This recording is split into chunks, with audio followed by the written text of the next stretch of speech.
Amados irmãos, estamos iniciando mais um estudo das Sagradas Escrituras. É uma alegria para nós estarmos reunidos com os nossos amados irmãos aqui da nossa comunidade e também com os irmãos que nos acompanham das outras localidades. Queremos pedir ao nosso Deus Altíssimo que abençoe profundamente os nossos queridos e todos aqueles que estão em comunhão conosco, ouvindo, assistindo e aproveitando o trabalho que desenvolvemos. Estamos examinando o livro Provérbios, hoje o capítulo de número 7. Esse capítulo também trata aqui de um tema bastante controverso para os nossos dias, que é o adultério. São várias passagens que nós encontramos nesse livro, aonde o Espírito de Deus procura alertar, especialmente os homens, das coisas que estão acontecendo no mundo, e isso vale para os nossos dias, em que os homens estão cometendo frequentemente adultério. Parece que eles não têm muita consciência da gravidade destas coisas, porque o adultério, todos nós sabemos, ele é um pecado daqueles chamados pecados capitais, ou seja, ele faz parte de um dos mandamentos da lei de Deus, não adulterarás. Mas isso, como as igrejas e as autoridades não conseguiram ao longo do tempo impedir as pessoas de cometer adultério, a sociedade foi se tornando cada vez mais permissiva. E o homem foi embrenhando por esse caminho do adultério, e hoje é muito comum, tanto homens como mulheres, cometerem adultério como se nada estivesse acontecendo, como se isso fosse uma coisa natural. Veja que nós vivemos num tempo em que há até o adultério de consciência, né? Ou onde a pessoa sabe o que está fazendo, não se importa com as consequências, ou não sabe que haverá consequências. Eles são conscientes das coisas erradas que fazem, mas fazem, porque estão envolvidos com o espírito do mundo, que é inimigo, na verdade, dessa humanidade. O espírito das trevas, ele está sempre pronto a arrastar para ele multidões.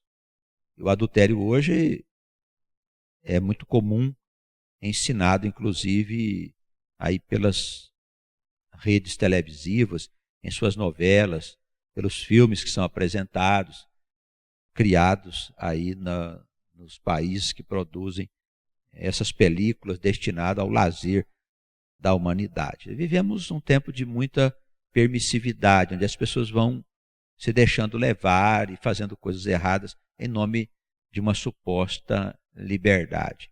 Será isso mesmo liberdade? O apóstolo Paulo dizia que, na verdade, isso é escravidão. Se nós não nos atentarmos para isso, daqui a pouco estamos também defendendo adultério, defendendo aborto, defendendo todo tipo de coisa, suicídio assistido e coisas loucas dessas que o mundo vem criando aí com a sua suposta sabedoria, né? Sem conhecer bem o que é sabedoria, sem saber muito bem o que é viver com Deus e quais são as consequências de não se viver com Deus, porque as consequências, elas são muito sérias. Por isso, eu acredito que a palavra insiste tanto nessa tecla de que nós não podemos nos dar a liberdade de praticar o adultério. Eu chamo a atenção também aqui, como já fiz em outras ocasiões, de que a instrução ela é voltada especialmente para o homem. Isso por causa do modelo de família, do modelo de criação que Deus nos revelou aqui através dos escritos sagrados. Eu acredito que a responsabilidade do adultério é toda do homem. Porque nas escrituras não existe essa ideia de que há gêneros, que as pessoas podem escolher o sexo que elas quiserem. Isso parece ser uma coisa muito moderna, muito bonita e tal, muito cheia de inclusão, de direitos, mas as Escrituras não dizem nada disso. Elas apresentam um modelo mesmo de família, de criação, dizendo que o homem é macho, que a mulher é fêmea. E isso já nos fornece elementos para que a gente possa desenvolver bem a nossa fé e fazer um juízo daquilo que o homem hoje vem fazendo em nome dessa liberdade. Estejamos atentos, pois, porque cabe ao homem impedir que o adultério venha parar aí dentro da sua casa, venha atrapalhar a sua vida. Como é bastante comum no livro Provérbios, o Espírito aqui fala como se fosse um pai, como alguém que está vendo a vida e que está dando conselho para as pessoas que estão diante dele, para aqueles que hão de ter conhecimento desses ensinamentos. E ele trata essas pessoas como se fossem filhos. Nós vemos que ele sempre está lembrando os conceitos básicos de se ter sabedoria, de se viver uma vida em que a pessoa tem um entendimento das coisas, não vive como um animal, fazendo aquilo que lhe dá a cabeça. Não, ele precisa viver com racionalidade, com sobriedade, com seriedade, para que a sua vida não seja prejudicada como acontece frequentemente.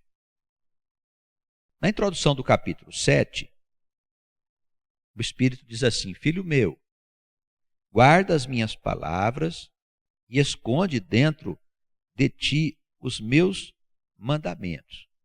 Então, o primeiro conselho, ao tratar de um assunto tão grave como é o adultério, ele diz: olha, é necessário observar os conselhos meus, os conselhos divinos, os conselhos que vêm do alto.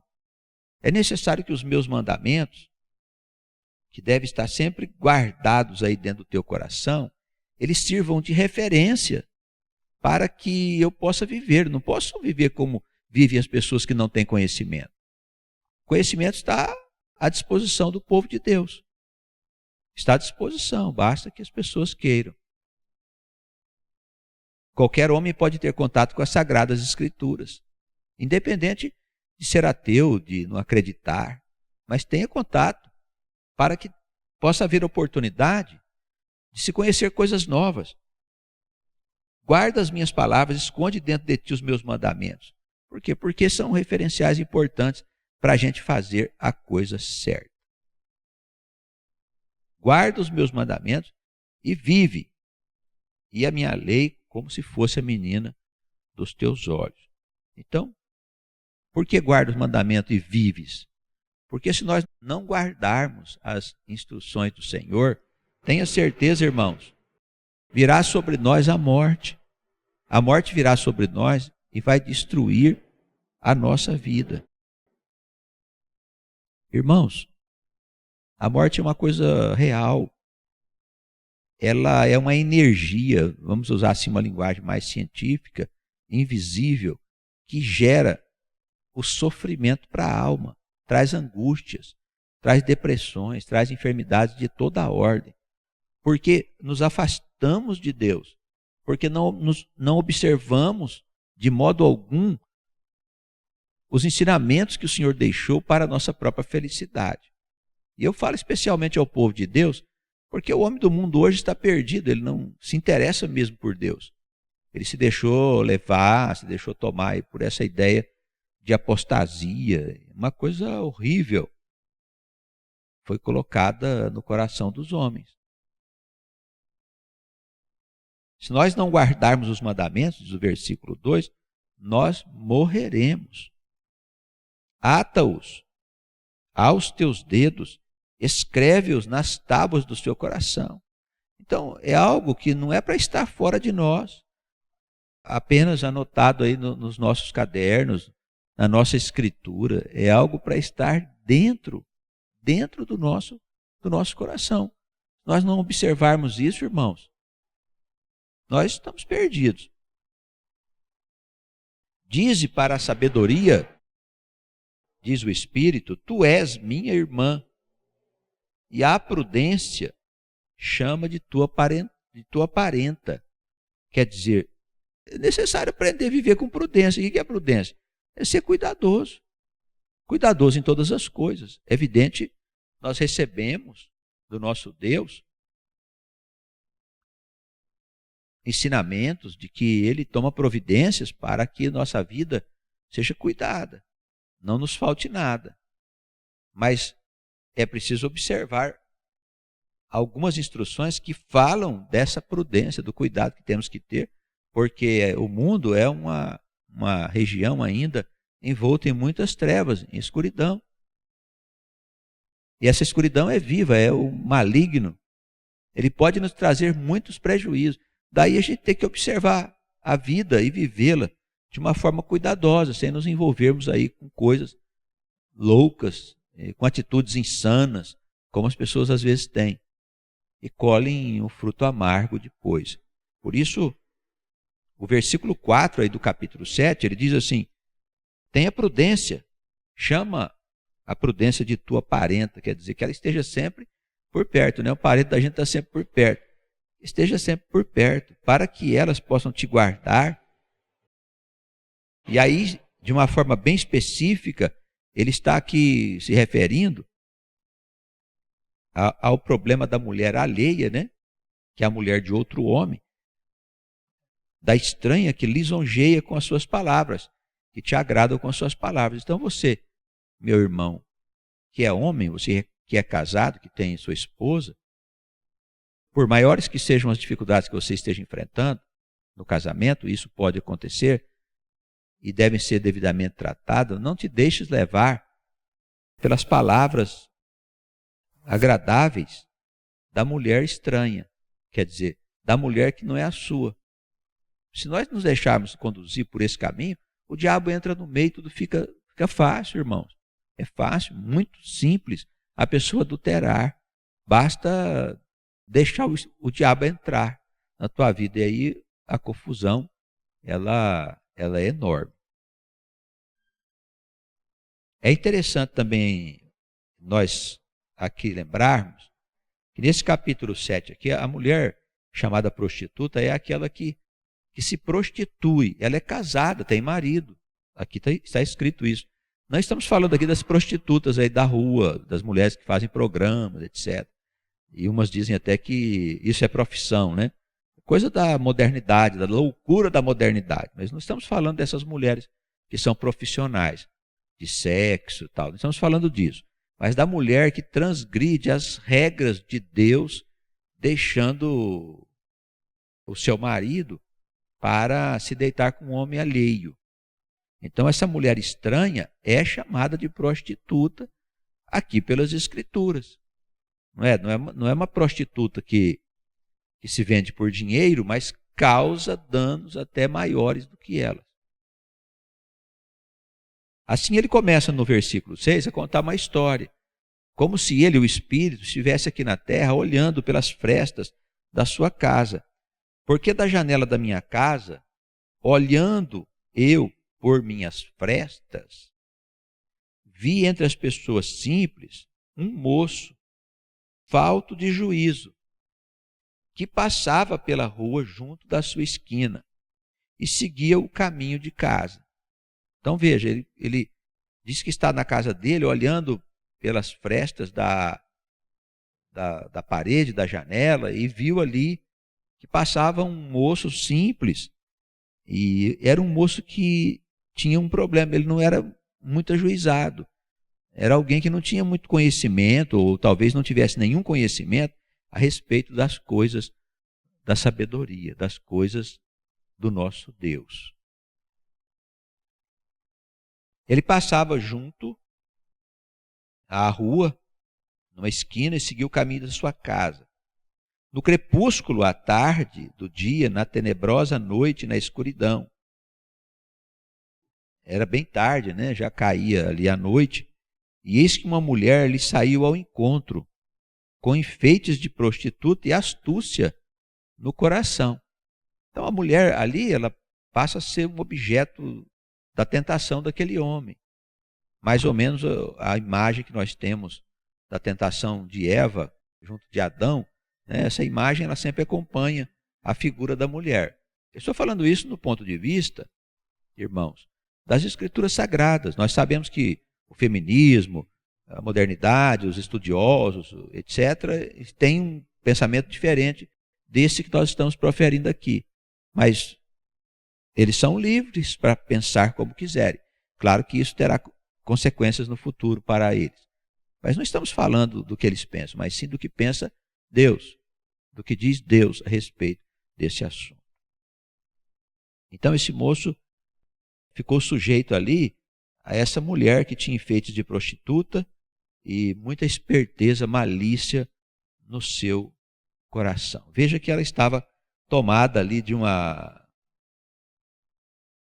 energia que levava ela por esse caminho do pecado, né? Estava alvoroçada e irrequieta, né? Irrequieta. Não paravam em casa os seus pés. Ela queria sair de casa, aproveitando que seu marido estava viajando, para poder aí se envolver numa aventura extraconjugal. Aqui eu nem falo nada assim em relação à mulher, irmãos, porque penso que a Escritura aqui está voltada para o homem.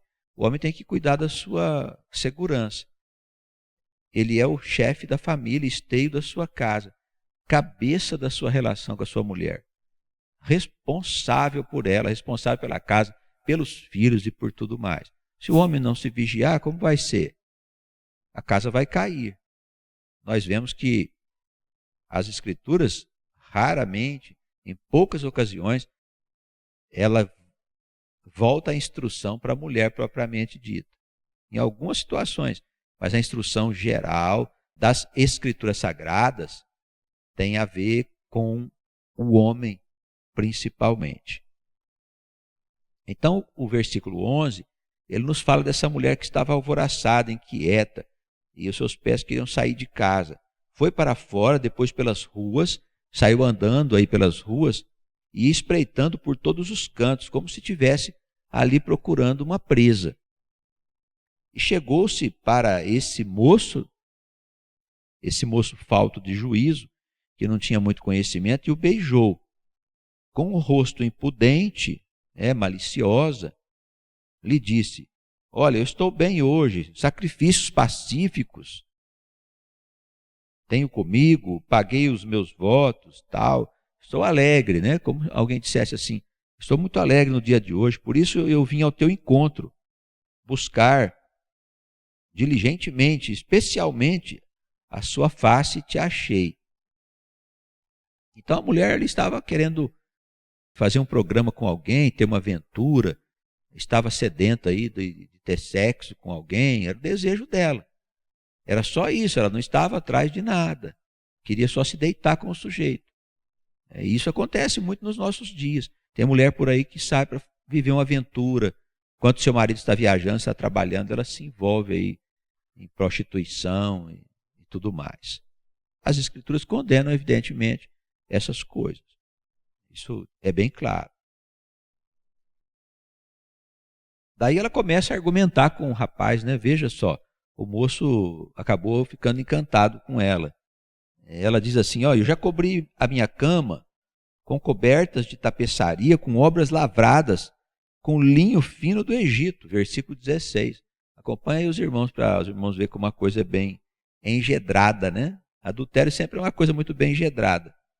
Já perfumei o meu leito com mirra, aloés e canela. Vem, saciemo-nos de amores até amanhã.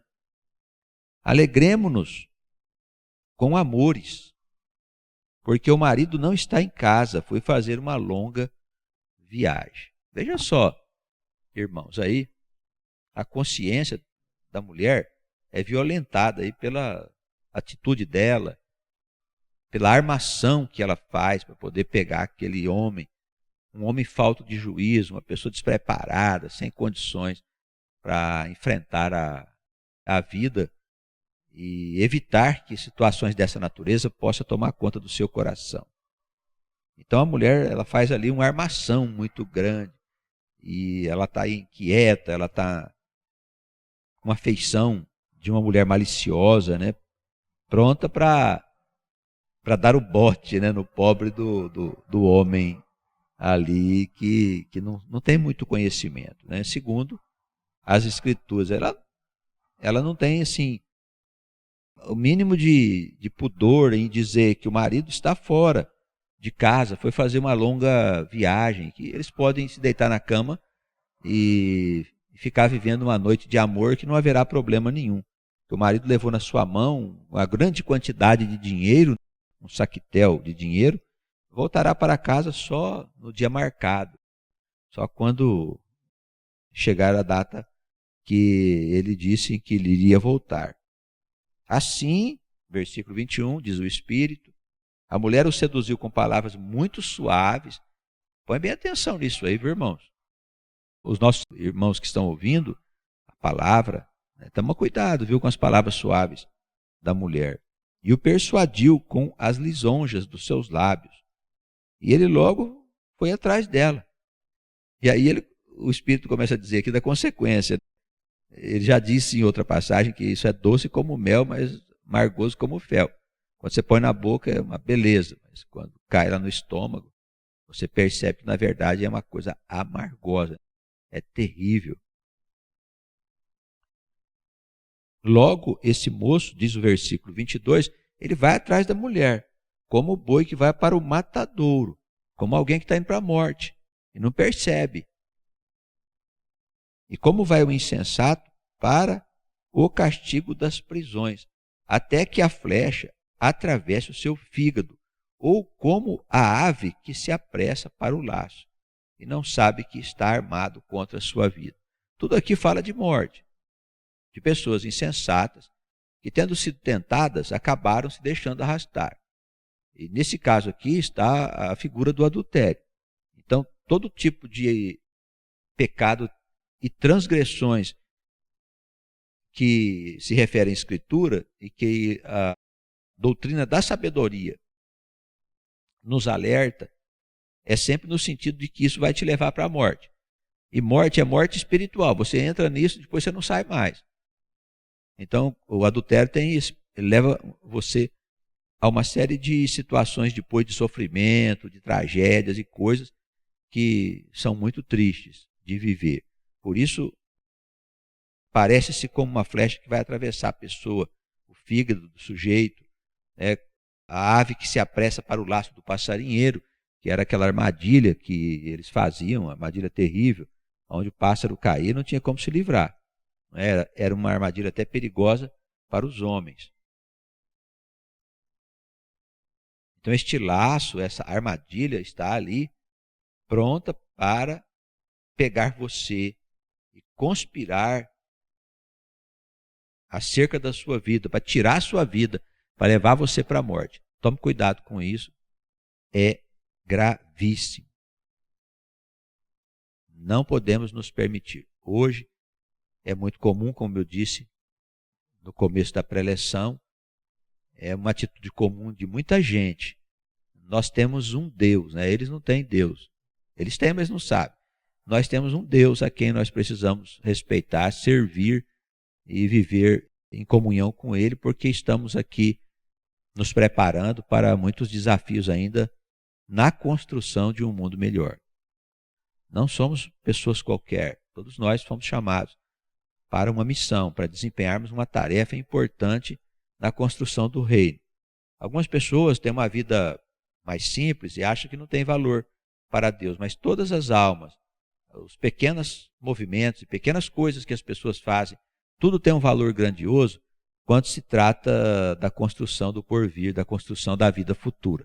Estamos trabalhando nisso. Por isso, para nós é mais importante servirmos o nosso Deus e fazermos a vontade desse Deus do que nós fazermos a vontade dos homens, ou dos nossos instintos, ou da nossa carne, embrenhando-nos aí por aventuras, como frequentemente acontece. Para concluirmos aqui a palavra, a partir do verso 24, os irmãos acompanhem comigo. Agora, pois, filhos, dai-me ouvidos e estai atentos às palavras da minha boca. Não se desvie para os caminhos dessa mulher o seu coração e não deixes perder-se nas suas veredas. Então o Espírito diz, escuta os conselhos, não se deixe arrastar. Não se deixe arrastar por ela.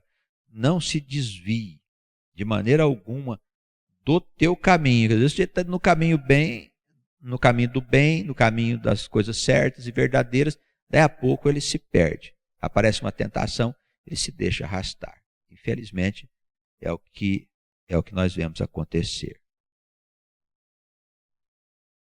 Esse tipo de situação já derrubou muitas pessoas. Olha aí no versículo 26. São muitíssimos aqueles que por causa dessas coisas foram mortos. É grave, né, irmãos? Falamos aqui não só da morte física, porque ela pode acontecer em determinadas circunstâncias, mas o que é pior, da morte espiritual. Porque do outro lado, você tem fome, sede, não tem o que comer, não tem o que beber. A morte é uma situação da alma muito lamentável. No bom dizer da palavra do Senhor, há choro ali e ranger de dentes, dos quais não se livra tão cedo, tá bem? A sua casa, diz aqui a palavra, né, o versículo 27, concluindo o capítulo, é caminho do inferno que desce para as câmaras da morte. Olha só, é caminho do inferno, desce para as câmaras da morte. Então, a aventura conjugal, fora daquilo que é o contexto da sua vida familiar, ela com certeza está te levando para o caminho da morte, dos infernos. Toma cuidado, porque os dias são maus e a tentação ela bate à nossa porta. E as oportunidades são muitas de nós cometermos o pecado, porque hoje a tecnologia, a modernidade, os meios de comunicação, tudo facilita para que a gente entre por esses caminhos aonde nós podemos pôr a perder a nossa paz, a nossa vida e a nossa tranquilidade, tudo aquilo que nós conquistamos com muito trabalho, com muita luta, com muito esforço. Então colocamos a perder isso aí numa aventura que certamente não passa de um prazer momentâneo. Que o bom Deus abençoe a todos nós, abençoe os irmãos aqui reunidos e abençoe aqueles que de longe recebem a nossa palavra, que nós estejamos todos unidos nessa mesma comunhão e o bom Deus nos dê condições para guardar fielmente as palavras dele no nosso coração, né? E esconder as leis ali dentro do nosso ser, como se fosse um tesouro precioso, porque nós não podemos nos desviar desse caminho indicado pelo Espírito de Deus. Que a paz dele esteja nos nossos corações e que nós tenhamos em breve novas oportunidades de termos contato com os santos escritos do nosso Deus. Que a paz de Jesus permaneça nos nossos corações. Amém.